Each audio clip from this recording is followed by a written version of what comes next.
Ever wonder like there's something missing from your iPhone?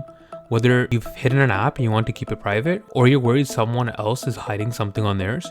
Finding those invisible apps is actually easier than you think. Today I'm going to show you the 2 secret menus where hidden apps live, and more importantly, how to bring them back to your home screen in seconds. Let's dive in. First, let's find the main vault. Swipe all the way to the right on your home screen until you hit the apps library. Now, don't bother searching the categories at the top, instead scroll all the way to the bottom.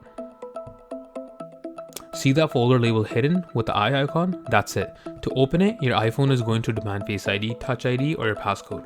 Once you're in, you'll see every app that's been tucked away from plain sight.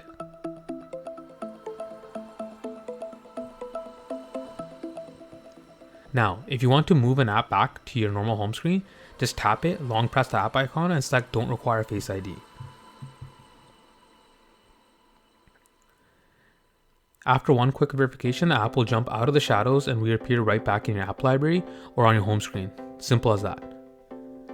But what if you want to see the settings for those hidden apps without moving them? There's a second way. Open your settings, scroll all the way down to the app section, and keep swiping until you hit the very bottom. You'll find another hidden apps menu here. Just like before, unlock it with the biometrics.